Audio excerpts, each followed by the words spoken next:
Então, basicamente é isso. Você acha que através da sua mensagem e dessa postura, assim, de...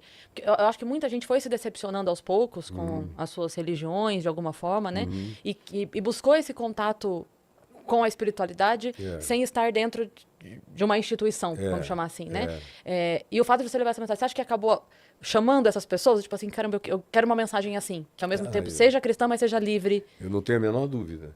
E você sabe que, pelo censo, já desde 2010 ou 2014, o último censo que tinha havido foi 2014, eram 14 milhões de cristãos que confessavam que tinham fé em Jesus, no Evangelho, oriundos, a maior parte deles, de igrejas evangélicas, mas que não queriam mais pertencer às congregações por causa do abuso, daquela loucura ensandecida, da troca de tudo por dinheiro, de um Deus que supostamente só responde a orações se você entrar com grana na frente, de loucuras impressionantes do tipo peça dinheiro emprestado e doe para a igreja, endivide-se, mas nos ajude. Deus irá Deus recompensar. vai recompensar. E eu sou ministro, ou sou cristão da espiritualidade do Evangelho de Jesus, vai fazer 51 anos.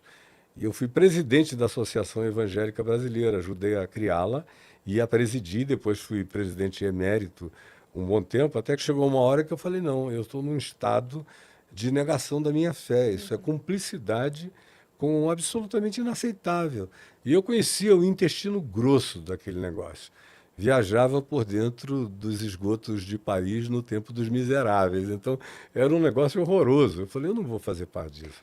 E aí, conclusão, hoje, esse chamado grupo dos desigrejados, de acordo com o censo, já é equivalente à segunda maior denominação do Brasil. A primeira é a Assembleia de Deus, da Convenção Geral das Assembleias de Deus, com 24, 25 milhões. E, em segundo lugar, vem os chamados desigrejados.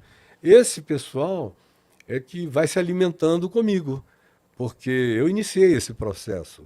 Quando eu tomei essa decisão, em 98 para 99, todo mundo dizia, não, isso é uma loucura, você vai ficar só. Eu digo, bom, eu prefiro a minha solitude com coerência com o Evangelho de Sim. Jesus do que ser líder dessa massificação alienada que vai para todo lado e colega de um monte de gente que só não carrega a alcunha de ladrão por questões de pudicícia designadora para a condição deles. Mas, de fato, são pessoas que estão aí para se apropriar indebitamente, são charlatães, são indivíduos insuportáveis.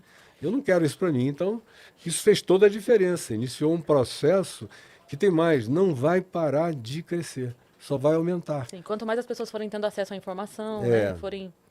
E tendo acesso à mensagem de Jesus. Sim. Porque o que eu vejo hoje são milhares de casas virando igrejas familiares ou igrejas de amigos que se reúnem em casa. O cara Células, lá né? bota meus vídeos, assistem juntos, depois Debatem. oram juntos, discutem, conversam, trocam as experiências, fazem orações coletivas e vai cada um para casa, sem dono, sem hierarquia, sem demanda.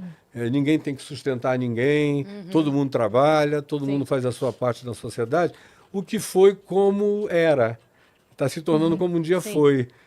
Porque o cristianismo surgiu no quarto século, com o imperador Constantino. De Jesus até o quarto século, não tinha nada disso. A igreja se reunia em casas, quando eles tinham mais liberdade, não estavam sob nenhuma opressão da loucura de nenhum imperador romano, ou de nenhuma autoridade imediata do mundo greco-romano, ou mesmo das autoridades religiosas de Jerusalém.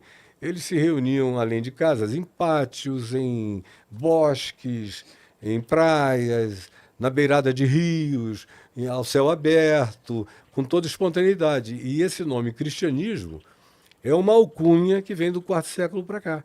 Então não tem nada a ver. Jesus não criou cristianismo, não queria criar cristianismo nenhum, nem religião nenhuma. Ele ensinou uma espiritualidade que cabe em qualquer lugar e que não é lugarizada. Porque tem uma conversa dele com uma mulher de Samaria em João, no capítulo 4, onde a mulher perguntou a ele, Senhor, onde é o lugar em que se deve adorar? Aqui nesse monte Gerizim, na Samaria, que hoje é Nablus, na Palestina, aqui nesse monte Gerizim ou em Jerusalém? Aí Jesus disse, mulher, nem neste monte, nem em Jerusalém é o lugar onde se deve adorar. Deus é espírito e importa que os seus adoradores o adorem em espírito e em verdade. Uma das máximas repetidas no Velho Testamento, pelos profetas falando em nome de Deus, é o seguinte, vós, é uma pergunta, é uma ironia divina, vós me construireis uma casa? Os céus dos céus, os cosmos dos cosmos, o universo, com toda a extensão, o paralelismo que ele carrega, não me pode conter. E vocês querem me construir uma casa? Não, eu habito é com o quebrantado e contrito de coração. Então é tão óbvio, e agora o pessoal constrói ali uma parede e diz, olha, Deus mora aqui, e se você ajudar o pobre, você está pecando. Se você ajudar o necessitado, você está pecando. Porque o dinheiro só chega a Deus se for aqui, no gasofilácio, na sacola que passa, nesse ambiente que é a casa de Deus. Isso é um estelionato perverso, horroroso, mentiroso, anticristão, anti-evangelho, anti-tudo. Eu ia fazer 2 comentários muito rápidos para não te atrapalhar o raciocínio. Um é que você me fez lembrar tem uma piada do Léo Lins, que quando construíram aquele maior templo, que fica em São Paulo, o maior templo, sei lá o quê. Ai, como é que chama? Que fica no Tatuapé ali? Não, fica no Brás. Ah, no Brás. É um templo... Templo de Salomão. Isso. E aí eu lembro que o Léo fez um comentário Macedo. falando assim, Deus é o dono do mundo, do mundo, do mundo. Ele fez Maldivas. Você acha que ele ia morar no Brás? Tipo assim, você acha que a casa ele pode escolher onde vai morar, se ele pudesse escolher, ele ia morar no Brás. Eu acho muito, muito boa essa... É uma ironia, óbvio, né? Mas o que eu ia comentar é que,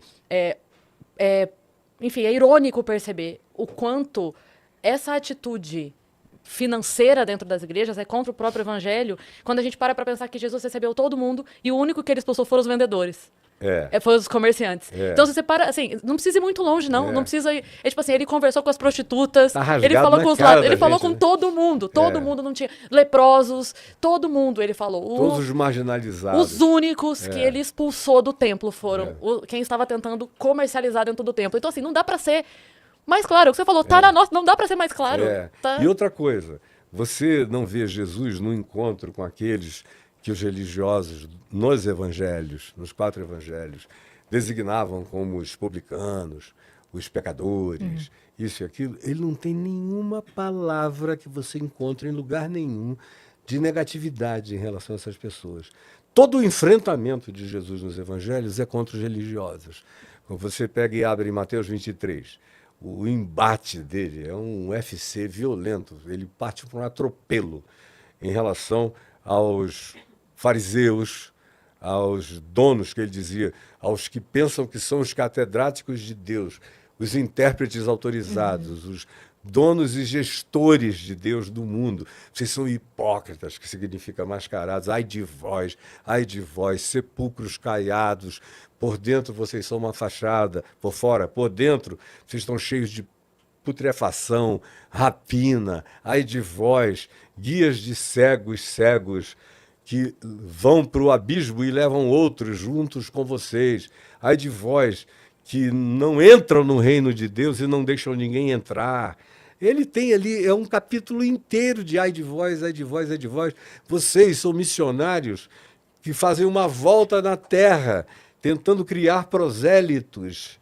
E fazem com que cada pessoa que vocês transformam num prosélito, num seguidor de vocês, se torne 2 vezes pior do que vocês já são. Vocês só pioram o mundo. Então, o que Jesus falou a esse respeito é tão óbvio, está tão na cara. Por exemplo, ele conta a história de um fariseu que subiu ao templo de Jerusalém para orar e ao lado dele subiu um publicano. O publicano era um cobrador de impostos do Império Romano. Então, odiado pelos judeus, além do que o cara, em geral, colocava um ágio em cima do imposto e metia a mão grande. Então, era um dos seres humanos de pior reputação dentro daquela sociedade. E Jesus pega, olha o tipo de provocação de Jesus, de ironia.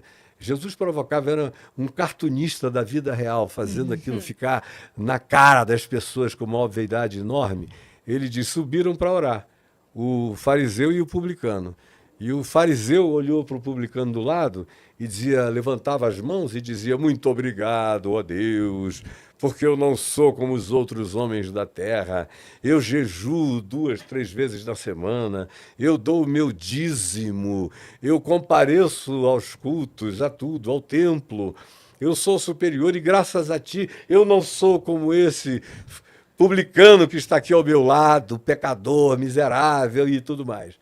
E aí Jesus diz, enquanto isto, o publicano ao lado dele não ousava nem levantar a cabeça aos céus, mas batia no peito dizendo, ó Deus, tem misericórdia de mim porque eu sou um pecador. E aí Jesus pergunta, quem dentre esses dois vocês acham que foi para casa justificado por meu Pai? É um negócio tão óbvio da gente ver. E a proliferação dessas histórias, dessas parábolas, dessas assertivas de Jesus, definem praticamente o evangelho todo. Aí você fica vendo esse pessoal se vestir de fariseu e fazer uma coisa muito pior até do que os fariseus originais dos dias de Jesus fizeram, até porque não foram os romanos que mataram Jesus. Os romanos, o Pilatos não queria. O Pilatos disse, olha, eu não vejo nele mal nenhum. E ali as autoridades religiosas, o Sinédrio de Israel, insistindo, ele tem que morrer. E aí davam as razões, porque ele se declarou filho de Deus, então tem que morrer. E Pilatos disse, olha, é uma questão de vocês. E Roma não está aqui para fazer mediação desse tipo de conflito.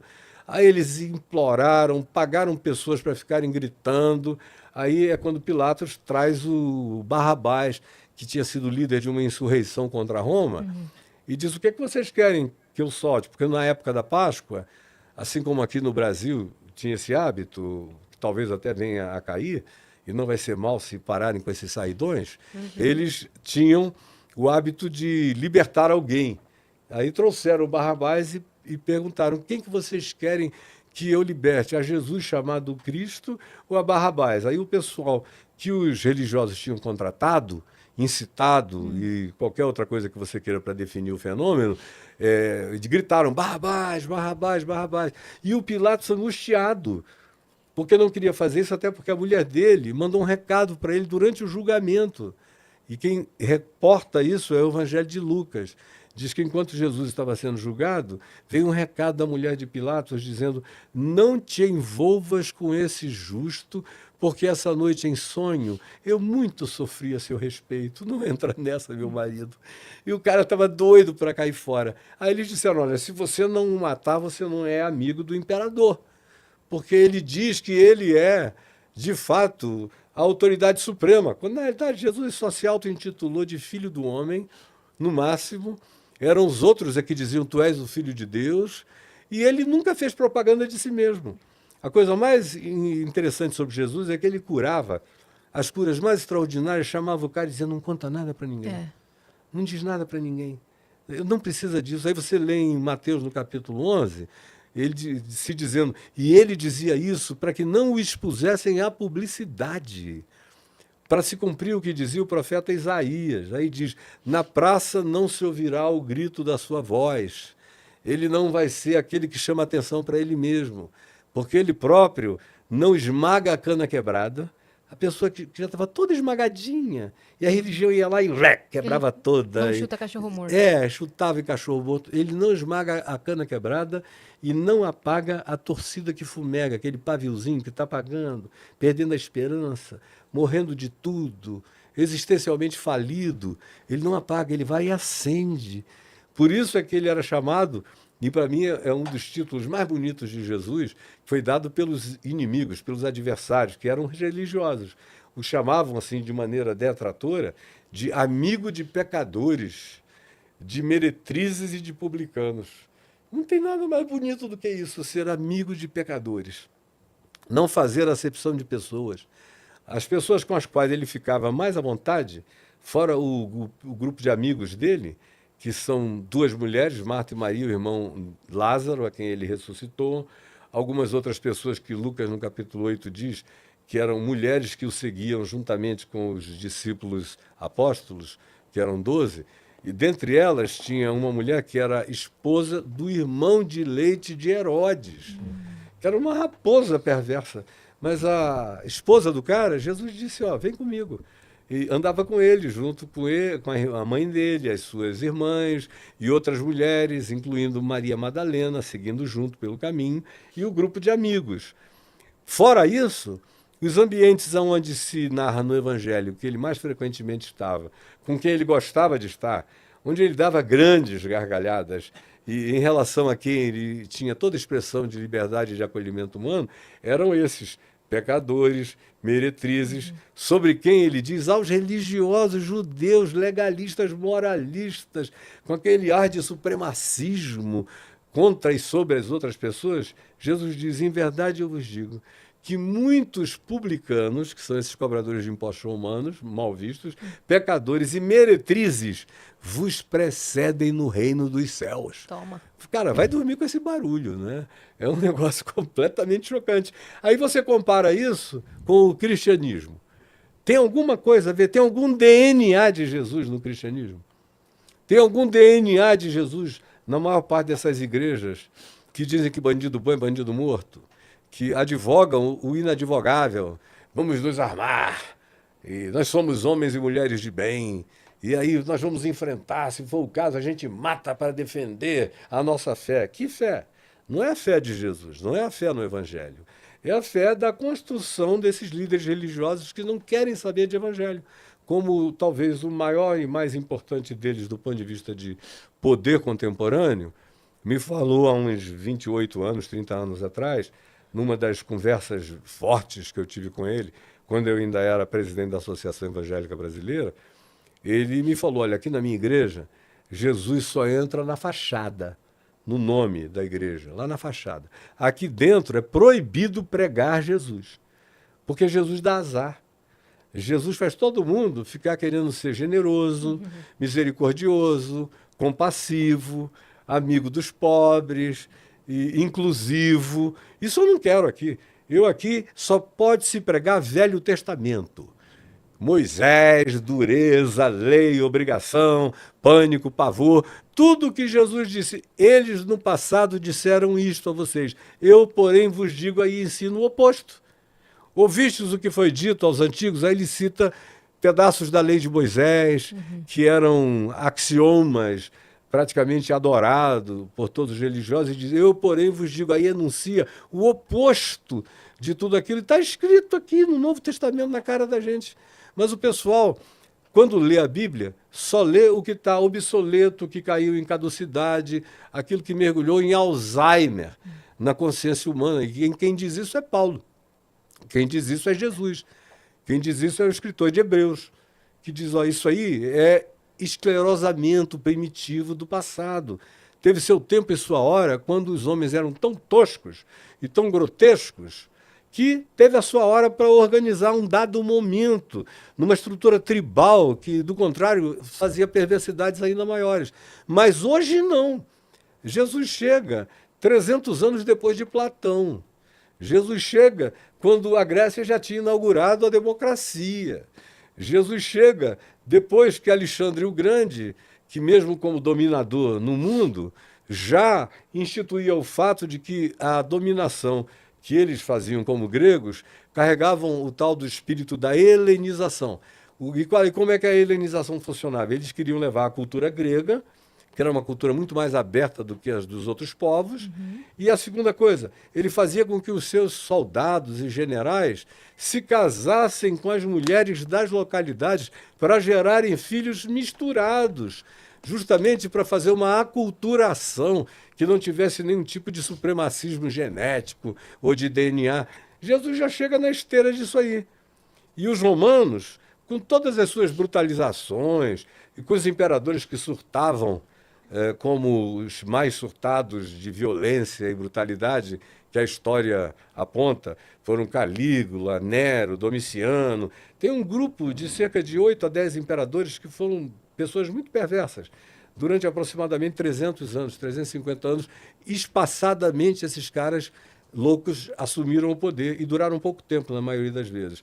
Mas eles eram os legisladores da famosa Pax Romana, que até hoje está na base das constituições de praticamente todos os povos do Ocidente.